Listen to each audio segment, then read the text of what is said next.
Today, I will do the present to you the fruit of our research, kill them all. DDoS protection total annihilation. First of all, now I'm working in NetSecGuard, a company. You can do any research you want. In here, we have many talented people. He is inspiring us. Make sure, let me have many creative ideas I can share today. I will show you how we try to bypass all the long solution, all the DDoS mitigation solution, and service provider. First of all, thank you for NetSecGuard first, because they sponsor us. So we organized Network Threat Information Sharing and Analysis Center, and we can come to here to share the information. Some information you will be interesting. Some information it is sensitive. First of all, here is our agenda. I will spend around 5 minutes to give the background and the motivation. After that, we're talking about the authentication in here, because all the authentication I'll be showing here is the most accurate and effective nowadays. If we can bypass it, that means we can hit the server directly. After that, we have the live demo. We show the evidence to your guys to prove that what we done. Little bit boring, huh? First of all, the attack size now is much more large because the internet coverage. Now, every guys, they will have the computer, but their security sensors still the same. So the botnet, that means they can hack much more. We have much more zombie. The result is that attack size become much more large. Another one, the frequency of the attack. Actually, I will say the attacker, he only will attack you in your peak hour. Give you an example that happened in Hong Kong. One of the stock exchange, they are under DDoS attack. The result is that the whole Hong Kong stock market is stopped that date. Another one, the complexity of the attack, because the bandwidth attack is expensive. So the result is that they try to make the attack much more complex. Give example, I use the 10 gig attack to terminate some service, but now we just use maybe 2 megabits per second. The layer 7 attack, we already can do it. After that, the result is the cost is talking about USD 6 million per hour. So let me introduce the attack known today. First is a volume metric attack. Just use one sentence. They only focus the attack size. No matter is TCP, UDP, ICMP, what kind of the meta code, they only focus the size. Another one is a semantic attack. Maybe I use another terms, protocol-based, application-based. They are attacking the weakness of the protocol. Give an example, GetFUD, slowest attack. They are attacking the HTTP protocol and TCP protocol. Now, they are focused on the application level. Application level, that means maybe they are attacking the database, API. The last is the bandit attack. Bandit attack actually is the idea, use one DDoS attack to hide another DDoS attack. Give example. There are 30 gig of the same file is attacking you. In the same time, they will send the layer 7 attack. But this layer 7 attack may be just 1 megabit per second, but this complex attack will crash your server because they confuse you. All your focus is, the graph is all your level graph is the same file, something like that. But you misunderstand that because they use the application attack to attack you and crash you. First of all, we have the measures in here to show you. The measures is a summarized characteristic of the volumetric attack and semantic attack. The S-axis represent the attack complexity. The Y-axis is represent the attack size. In here, we see some mitigation we can use in here. All is the basic mitigation, but the most important aspect of the mitigation start with detection. So we can add this one because if we cannot detect the attack, how will we mitigate it? And then we have the detection in here. The main thing, we can classify in 3 kinds. Rate measurement, baselining. There's a use the rate base and flow base. In here, they will show you the packet, the level graph. Give example, the packet per second, bit per second, and what kind of the protocol they attack you. Another one is protocol sanity tracking and protocol behavior. Protocol sanity is the focus on to tracking the malformed protocol. Protocol behavior, this one is focused on the traffic utilization. Application log, actually maybe we will give you some hints under DDoS attack. So if we combine all together, we will become the big data analysis.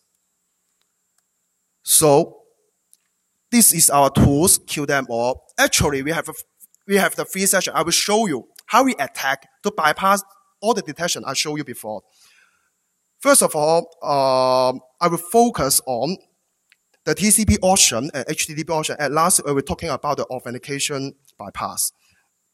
Something we are doing automatically. Give example.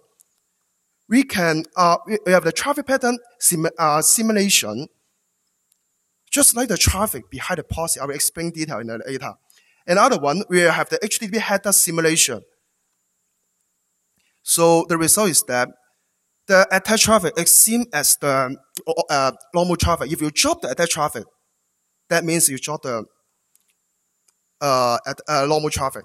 So how we do it? First of all, we use the policy in here. The program we will use in the same connection. We will use the same user agent. When we send the attack out, just like the traffic behind the policy. So in this one, when we send out the attack, you try to analyze it. You just seen that all the attack just like come from a policy.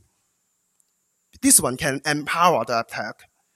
Another one is HTTP header simulation. In this case, because the HTTP header will be changed during the request. Give example.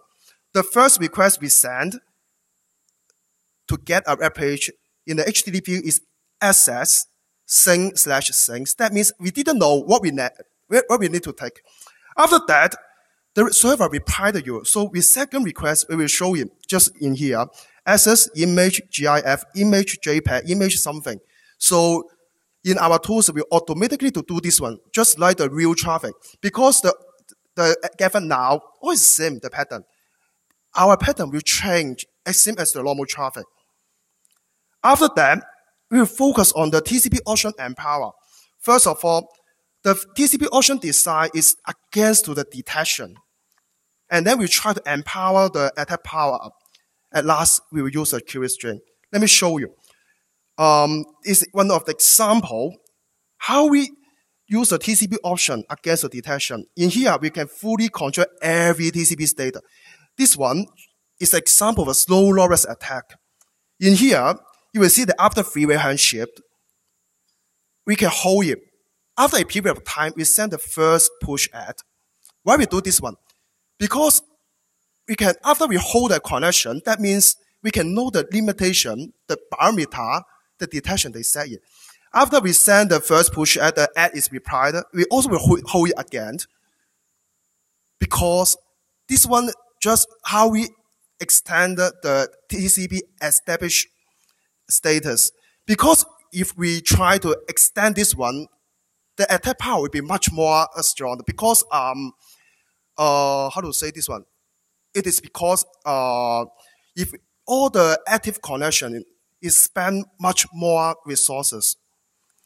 Just give you a compare. This is an old-fashioned HTTP attack, but sing ad, push ad, after the ad finish ad and close the connection. This kind of attack, you can see the result is that your server just high CPU. And then you will keep the constant of the number of the connection. But your server is no impact, just high CPU still can come here and HTTP 200 reply. Nothing. So how we do it? If we wish to attack, we need to do it like that.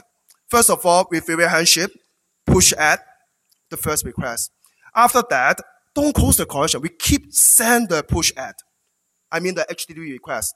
The result is that this time, the server with high memory, They were not just the high CPU, because the one they crash your server is high memory will not have his CPU. Another thing is that because we try to keep the connection, so the connection will keep increasing. The result is that maybe after 5 seconds, 10 seconds, your server is HTTP 503, service unavailable. This one is never common. Another one we will do with force no cache. How we do it? Just easy. We just use the query string, a question mark. After the question mark, have the random call, because for the point of the view of your server or the load balance of the policy,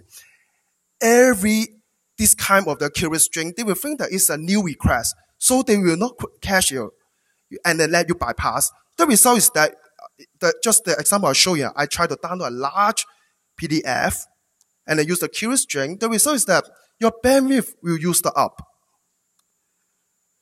After that, we will go through the source host verification one by one. All the authentication in here actually is the last, also is the death line that we can try to mitigate the attack.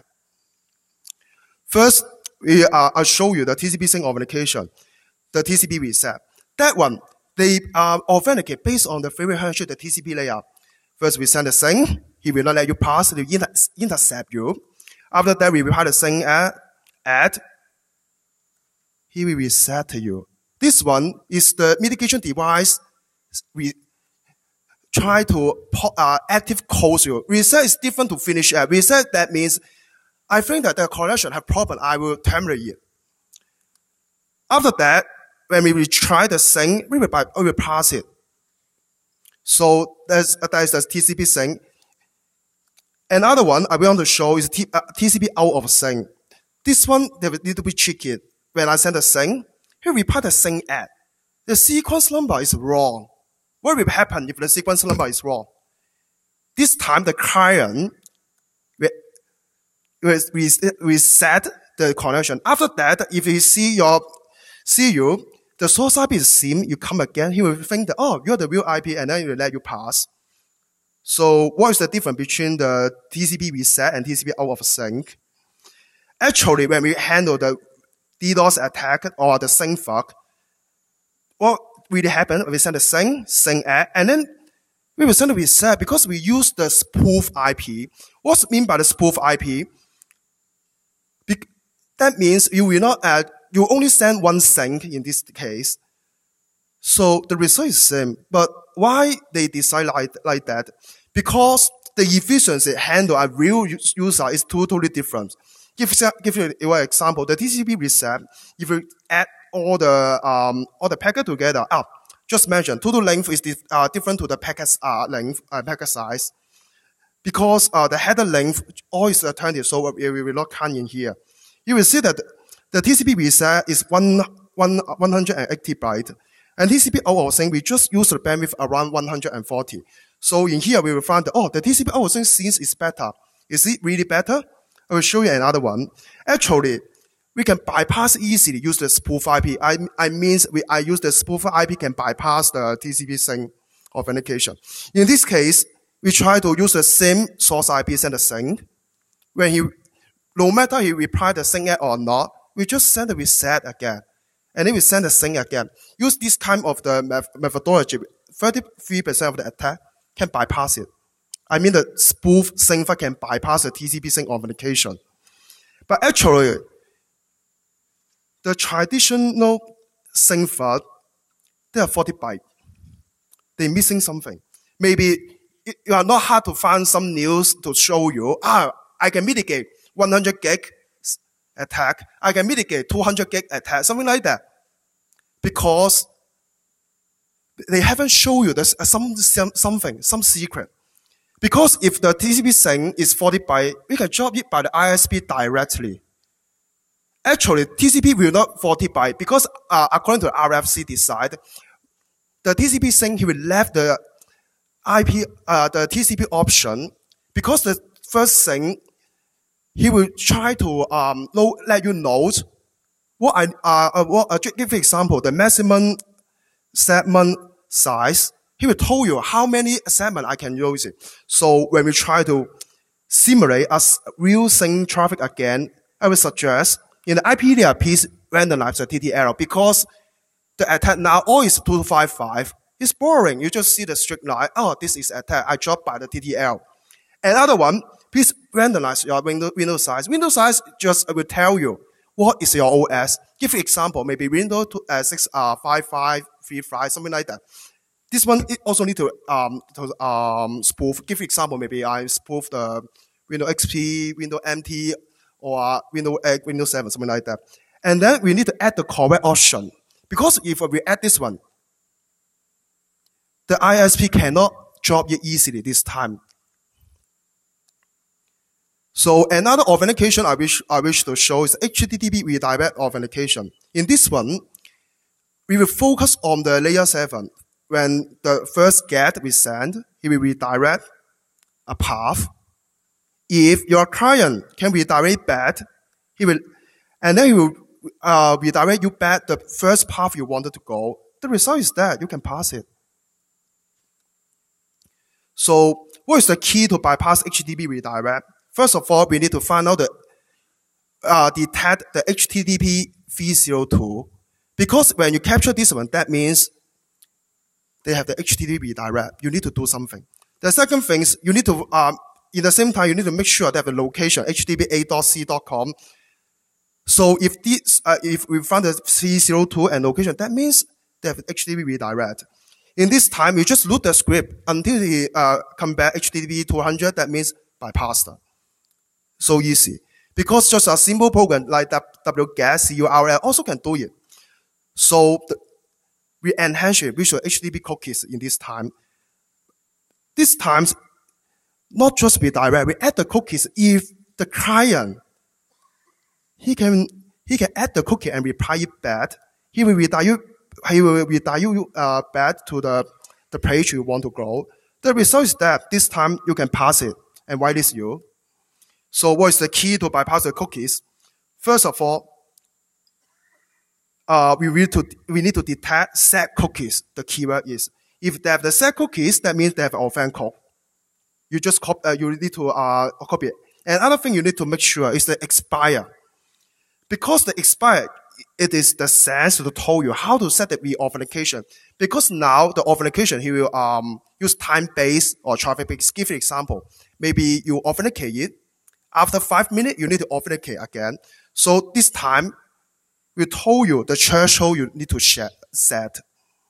So, but sometimes, if you in the third HTTP redirect request, you saw this one, offend code deleted, that means backlog. Why? Because that means every time you change the cookies. So you need to do the authentication every time. We also have the enhanced one. The HTTP cookies use the header token. In this case, you will see that he will use a HTTP header is not common. This time they use HTTP header. Maybe in our case we use x-header colon something. Other things it seem as the cookies authentication. So,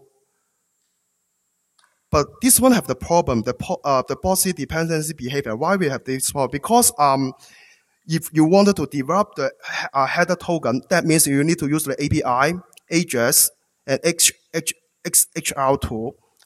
But the problem is that this kind of the technique till now is not comparable to all of the browser. The result is the render cannot fully use all the function. So we just simulate the traffic flow, we can bypass it. And then we have the JavaScript offend. Actually, this one is most challenging now. Again, we send a GET. I will give you a hint. He will give you a JavaScript. And then he will ask you to calculate something this time. If you can calculate and post the result, he will redirect you back to the index page. So he will whitelist you and you can pass it. The key to bypass the JavaScript is that, first of all, JavaScript is client-side program. What does it mean by client-side program? That means you just open your Wireshark, HTTP watch, you can find the path and download it. JavaScript is human can understand. That means you can read it, analyze it. After that, we can use a different algorithm to bypass it. First of all, after that, we can calculate the result, just simulate the traffic flow and bypass it. All the guys doing this one now. Another one is that we use the client deployment mode and server deployment mode to cover the method. Actually, we use the auto bypass. I will show you because our program is just 1 megabyte. What is the client deployment mode? In this case, we will add the JavaScript engine inside the board, but this one have the limitation because we just can run something. It's purely JavaScript only. It's no W3C, DOM, I mean, maybe some parameter inside HTML and then you need to call it back in the JavaScript. Cannot. Another case, we use the application bundle, in this case, the server in here. So when every time the CMC server, they ask the botnet to attack, the botnet will communicate to this server. He will send back, he will zip the file and send back to the server, and then he will show a calculation by this server. After that, he will give back to the client and then to bypass it. Okay. The captcha, actually this one, I would say, is the most effective and accurate, but the problem is that the user experience very poor because sometimes people also cannot understand the captcha. Again, just same as the JavaScript authentication. This one, he will use the, after you fill in something and post it, and then we redirect back, and then you can pass it. So, what is the key to bypass the captcha? I have something wrong, but never mind. First of all, we need to find out the path of the BMP. I mean the offend page, just the captcha page. Because if you can download it, that means you can use some algorithm to bypass it. After that, the challenge is that embedded the captcha engine in the botnet, we will use the same method as the JavaScript. Just simulate the traffic flow, use the client deploy model, or use server deploy model. But actually, if you come to Defcon, you'll find that we have many captcha engines. We can download it and then can use it and add in our program. So this is the summary of the source host of our verification. First of all, they will verify your long-spooted source IP or not. After that, the HTTP redirect and cookies, they will verify is it HTTP compatible appliance or not. Now, JavaScript, they will verify you are the real browser or not. The captcha, he will try to verify you are real human or not. After we bypass all of them, we can attack directly.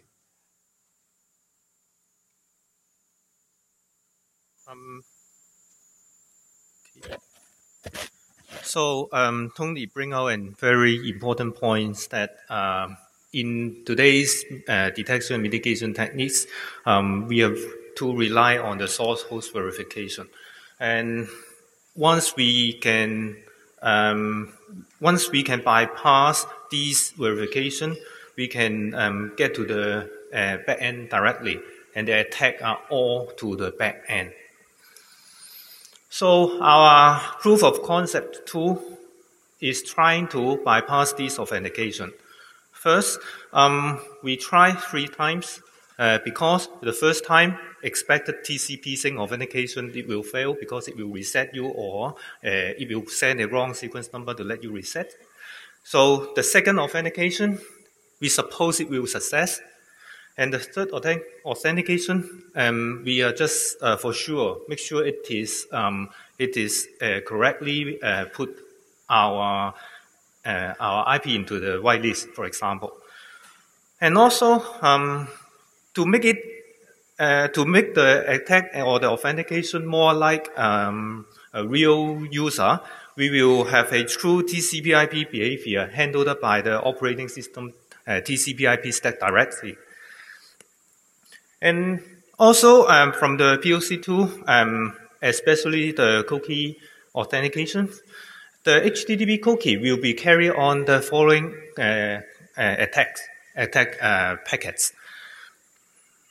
because even you are putting into the whitelist, if you don't have the cookie in the subsequent attack, you might be blocked. And also the JavaScript we are implemented using a using something like a Spider Monkey or V8 JavaScript engine. Currently, we don't have a Doom implemented in that included, but this is just a matter of time. And finally, about the captcha, as you can see, or in the coming video, you will see how this screen comes from. The design is that to make our attack tool sending a correct captcha back to the mitigation device.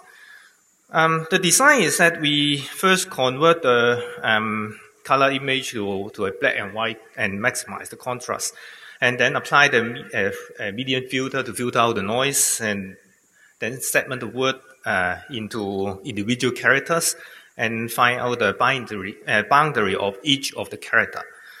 Finally, we simply calculate the pixel difference. You might think that this is very rough implementation, but it can successfully break the captcha by more than 50%. In fact, if you want a higher rate of captcha authentication, you need a captcha library.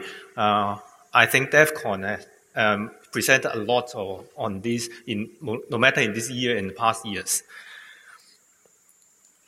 About after bypassing all the authentication, now comes to the attack. In the attack, we have the TCP options and also the HTTP options. What TCP options talking about is control the timing of the TCP connections. We can control the number of connections established to the backend server. Why backend server? Just because we bypass it.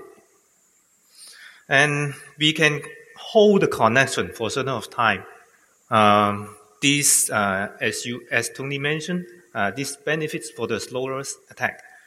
And also we can handle the connection idle timeout before after the last HTTP request. And we can control the connection interval so that to avoid something hitting the threshold of the mitigation device. For the HTTP options, it actually is that within the TCP connection, there is a period to sending multiple requests. This request, each HTTP request is an HTTP connection. We can control the number of connections and also the intervals of each connections. And now we are showing the video. Let us see how it runs in real examples.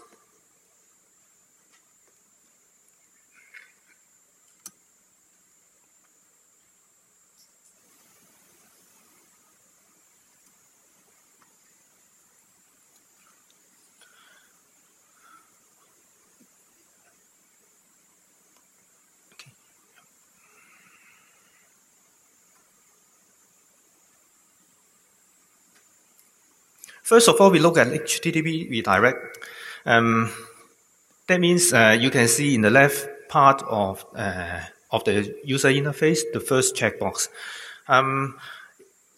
From our testing, the left side is the client side. As you can see, the client launched our QDemo tool.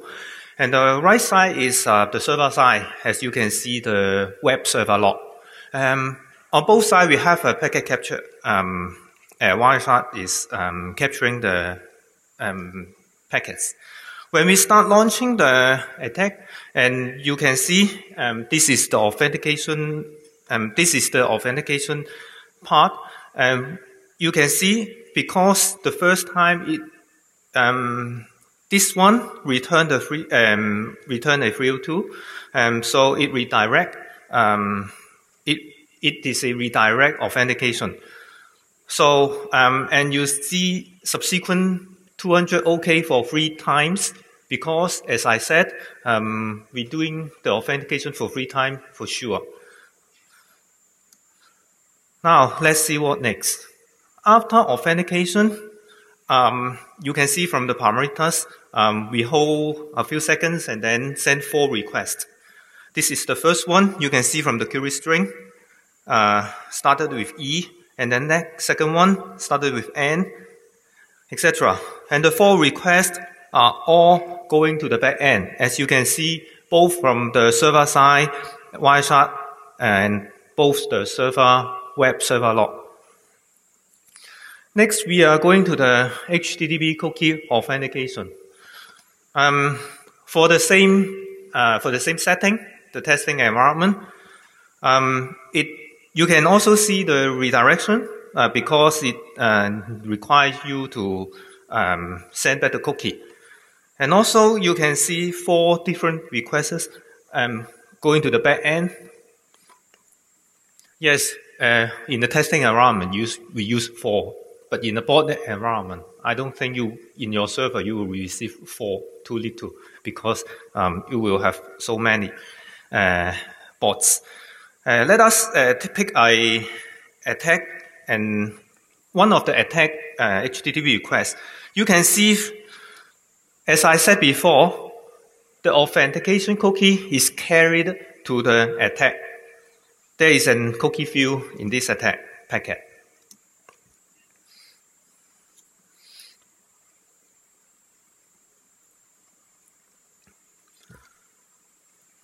Now goes to the JavaScript authentication. This one we are using a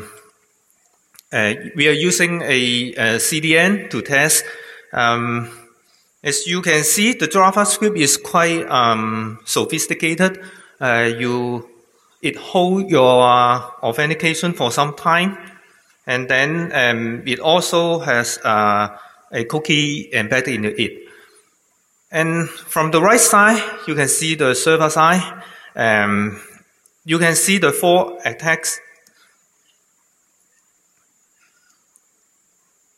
You can see the 4 attacks are all goes to the backend server after we bypass our JavaScript.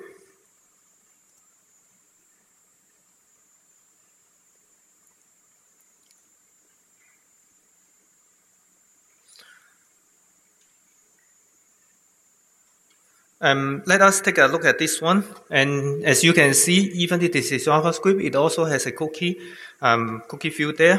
And the cookie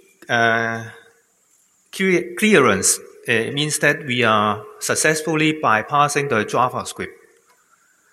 And lastly, we are showing about the captcha authentication. This one with the same, and you can see from the authentication phase, the mitigation device has the captcha image, the bitmap sent back, and then we have the 4 subsequent attack goes to the back end. And we are interested in whether it is really bypassing a correct captcha image. So we pick up a packet about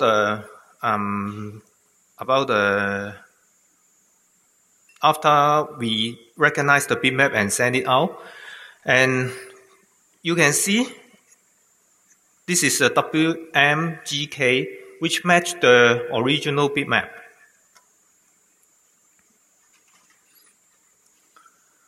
So this is our tool, kill them all, integrating both the authentication and the attack phase.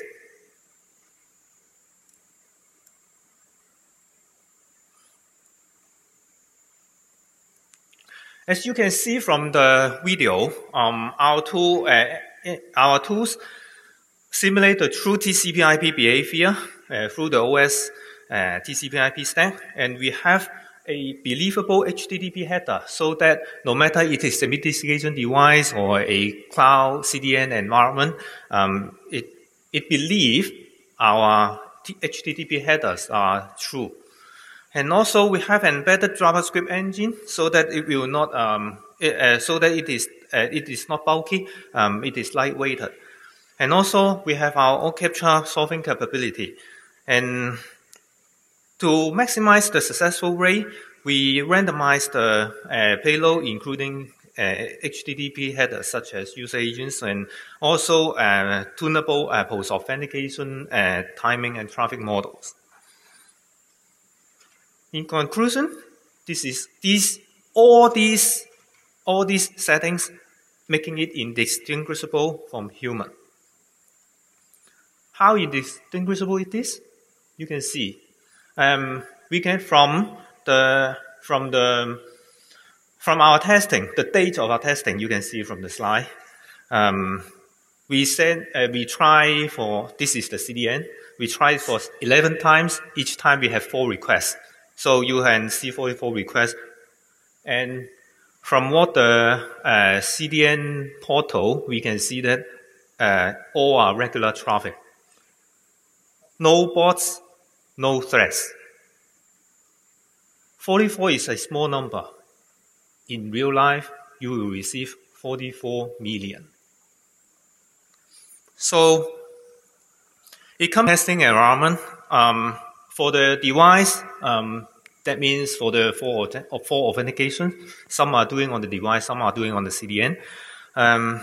This is the setting that against the device and against the cloud, we put the server behind the mitigation device and the client side on the other side of the internet. This is the result and summary, and I'm not intended to talk about here, but you can see we do a lot of testing to make sure it is all bypassed and the attacks are successful. These are all as well. These are the 2 secure CDNs. So it comes to the end of our presentation, and you can check out our new version of tools here. Thank you.